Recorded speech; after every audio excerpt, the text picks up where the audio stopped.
Hello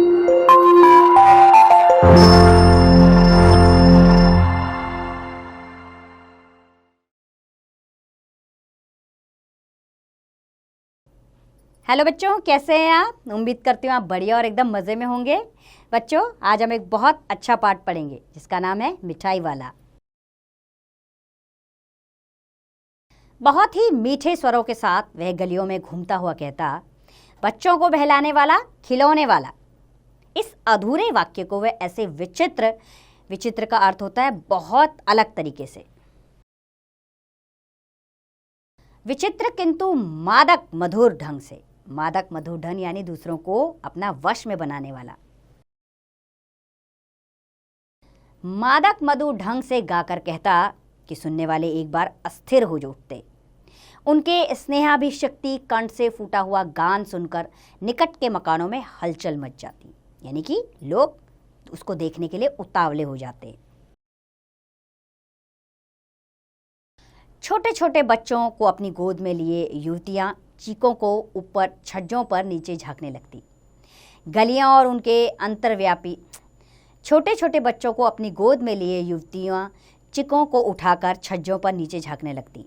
गलियों और उनके अंतर्व्यापी छोटे छोटे उद्यानों में खेलते और इठलाते हुए बच्चों का झुंड उसे घेर लेता और तब वह खिलौने वाला वहीं बैठकर खिलौनों की पेटी खोल देता। यानी कि उसका स्वर इतना मधुर था कि सब अपनी बालकनी से झांककर उसे देखने लग जाते। छोटे छोटे बच्चे झुंड बनाकर उसे घेर लेते थे। बच्चे खिलौने देखकर पुलकित हो उठते। पुलकित का अर्थ होता है खुश होना, अर्थात बच्चे खिलौने देखकर बेहद खुश हो जाते। वे पैसे लाकर खिलौने का मोल भाव करने लगते। पूछते, इचका दाम का है? ऑल इचका।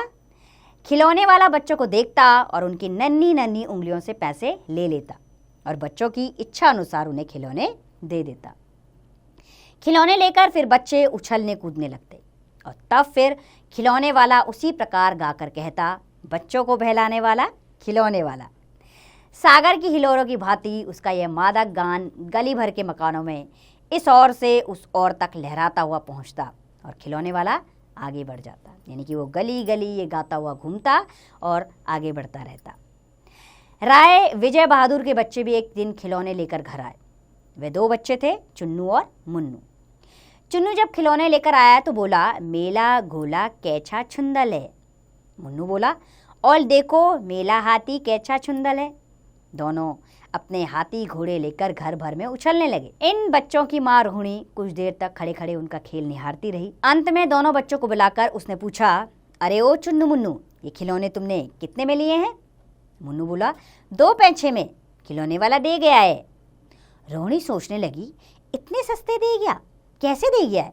यह तो वही जाने, लेकिन दे तो गया ही है, इतना तो निश्चित है। एक जरा सी बात ठहरी। रोहिणी अपने काम में लग गई। फिर कभी उसे इस बात पर विचार करने की आवश्यकता भला क्यों पड़ती? अब 6 महीने बाद नगर भर में 2-4 दिनों से एक मुरली वाले के आने का समाचार फैल गया। कहने लगे, भाई वाह, मुरली बजाने में वह एक ही उस्ताद है। मुरली बजाकर गाना सुनाकर वह मुरली बेचता भी है, वो भी 2-2 पैसे में। भला उसमें उसे क्या मिलता होगा? मेहनत भी तो ना आती होगी। यानी कुछ समय बाद एक मुरली वाले का समाचार फैल गया कि एक मुरली वाला आता है, बहुत ही मधुर मुरली बजाता है और 2-2 पैसे में दे जाता है। भला ऐसे उससे क्या मिलता होगा उसको?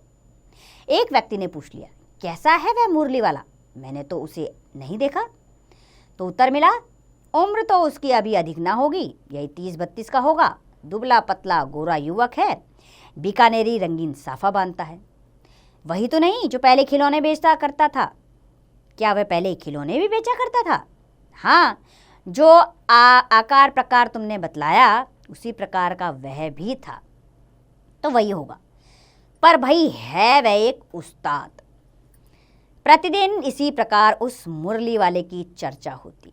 चर्चा अर्थात उसके विषय में बातचीत होती।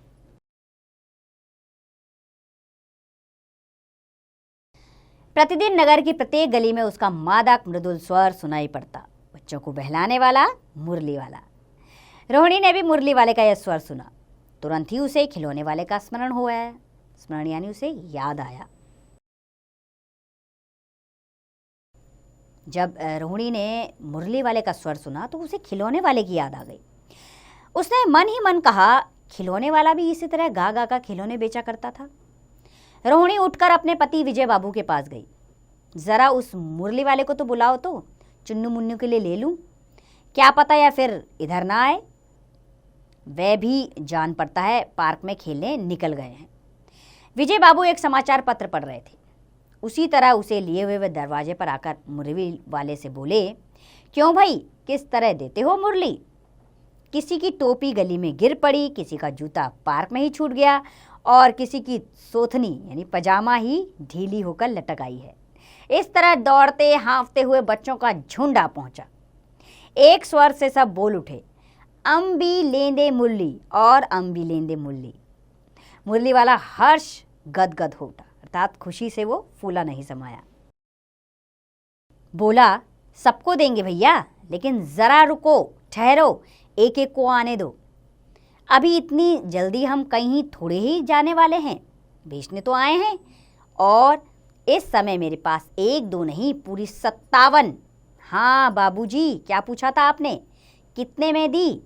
दी तो वैसे 3-3 पैसे के हिसाब से है, पर आपको 2-2 पैसे में ही दे दूंगा। विजय बाबू भीतर बाहर दोनों रूपों में मुस्कुरा दिए। मन ही मन कहने लगे, कैसा है, देता तो सबको इसी भाव से है, पर मुझ पर उल्टा एहसान लाद रहा है। फिर बोले, तुम लोगों की झूठ बोलने की आदत होती है। देते होंगे सभी को 2-2 पैसे में, पर एहसान का बोझा मेरे ऊपर लाद रहे हो। मुरली वाला एकदम अप्रभित हो उठा, यानी कि अप्रभित अर्थात उसको कुछ बोलना ही नहीं आया। वह बोला, आपको क्या पता बाबूजी कि इनकी असली लागत क्या है? यह तो आप ग्राहकों का दस्तूर होता है कि दुकानदार चाहे हानि उठाकर चीज क्यों ना बेचे, पर ग्राहक यही समझते हैं कि दुकानदार मुझे लूट रहा है। आप भला काय को विश्वास करेंगे? लेकिन सच पूछिए तो बाबूजी, असली दाम 2 ही पैसा है। आप कहीं से 2 पैसे में मुरली नहीं पा सकते। मैंने तो पूरी 1000 बनवाई थी, तब मुझे इस भाव में पड़ी है। विजय बाबू बोले, अच्छा, मुझे ज्यादा वक्त नहीं, जल्दी से 2। विजय बाबू बोले, अच्छा, मुझे ज्यादा वक्त नहीं, जल्दी से 2 निकाल दो। ये क्या लिखा हुआ है इन्होंने? विजय बाबू बोले, अच्छा, मुझे ज्यादा वक्त नहीं, जल्दी से 2 निकाल दो। 2 मुरलियां लेकर विजय बाबू फिर मकान के भीतर पहुंच गए।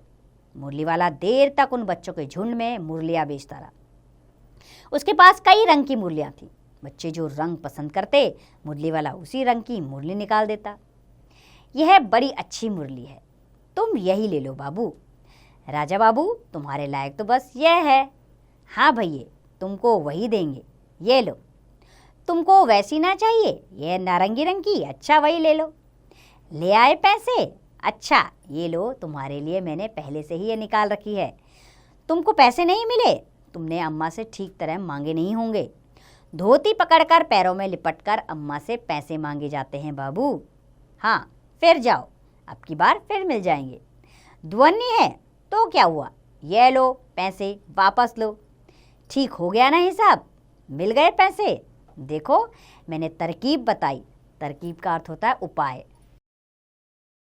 मैंने तरकीब बताई। अच्छा, अब तो किसी को नहीं लेना है, सब ले चुके। तुम्हारी माँ के पास पैसे नहीं हैं? अच्छा, तुम भी ये लो। अच्छा, तो अब मैं चलता हूँ। तो इस तरह मुरली वाला फिर आगे बढ़ गया, यानी कि अपनी मुरलियाँ उसने तरह तरह से सारे बच्चों को बेची और वो आगे की तरफ बढ़ चला। आज अपने मकान में बैठी हुई रोहिणी मुरली वाले की सारी बातें सुन रही थी। आज भी उसने अनुभव किया कि बच्चों के साथ इतने प्यार से बातें करने वाला फेरी वाला पहले कभी नहीं आया। फिर वह सौदा भी ऐसा सस्ता बेचता है, भला आदमी जान पड़ता है। समय की बात है, जो बेचारा इस तरह मारा मारा फिरता है, पेट जो ना कराए सो थोड़ा। इस समय मुरली वाले का क्षीण स्वर दूसरी निकट की गली से सुनाई पड़ा। बच्चों को बहलाने वाला मुरली वाला। रोहिणी इसे सुनकर मन ही मन कहने लगी, और स्वर कैसा मीठा है इसका। बहुत दिनों तक रोहिणी को मुरली वाले का यह मीठा स्वर, उसकी बच्चों के प्रति वे स्नेह से बातें याद आती रही। महीने के महीने आए और चले गए, फिर मुरली वाला ना आया।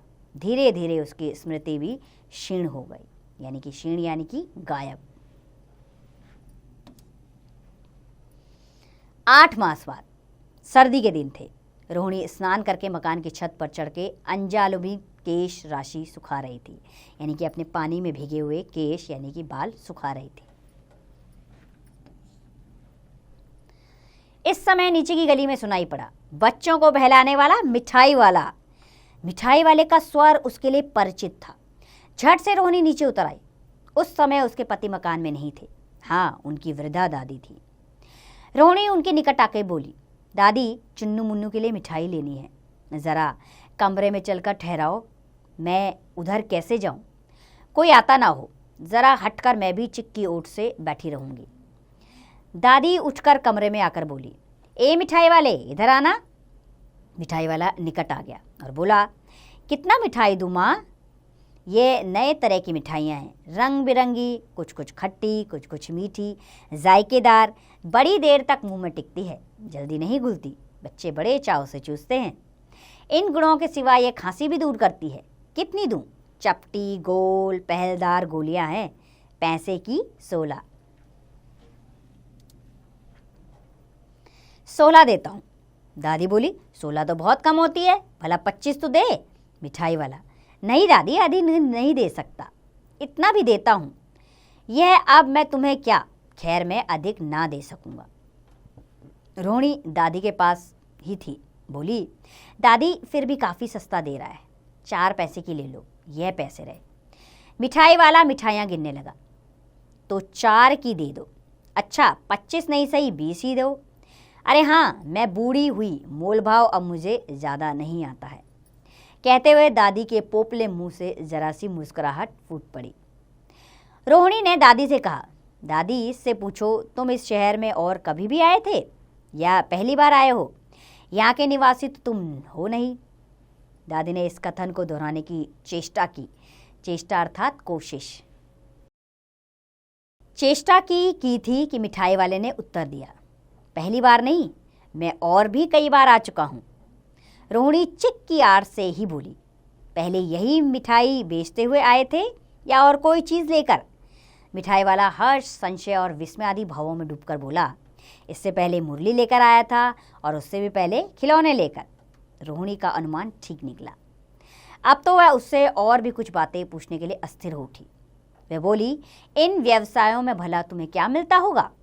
वह बोला, मिलता क्या भला है, यही खाने भर को मिल जाता है, कभी भी नहीं मिलता। पर हाँ, संतोष, धीरज और कभी असीम सुख जरूर मिलता है, और यही मैं चाहता भी हूँ। सो कैसे, वह भी तो बताओ। अब व्यर्थ उन बातों की क्यों चर्चा करूं? व्यर्थ का अर्थ होता है बेकार की बातें। उन्हें आप जाने ही दे, उन बातों को सुनकर आपको दुख ही होगा। जब इतना बताया है तब और भी बता दो, मैं बहुत उत्सुक हूँ, तुम्हारा हर्जा ना होगा, मिठाई में और भी ले लूँगी। तो रोहिणी ने कहा, बताइए अपने बारे में, हम तुम्हारा समय व्यर्थ नहीं करेंगे, हम और मिठाई ले लेंगे। अतिशय गंभीरता के साथ मिठाई वाले ने कहा, मैं भी अपने एक नगर का एक प्रतिष्ठित आदमी था। मकान, व्यवसाय, गाड़ी घोड़े, नौकर चाकर सभी कुछ था। स्त्री थी, छोटे छोटे 2 बच्चे थे। मेरा वह सोने का संसार था। बाहर संपत्ति का वैभव था, भीतर सांसारिक सुख था। स्त्री सुंदर थी, मेरी प्राण थी। बच्चे ऐसे सुंदर थे जैसे सोने के सजीव खिलौने। उनकी अटखेलियों के मारे घर में कोलाहल मचा रहता था। कोलाहल अर्थात शोर शराबा। समय की गति, विधाता की लीला, अब कोई नहीं है। दादी प्राण निकाले नहीं निकले, इसलिए अपने उन बच्चों की खोज में निकला हूँ। वे सब अंत में होंगे तो यहीं कहीं, आखिर कहीं ना कहीं जन्मे ही होंगे।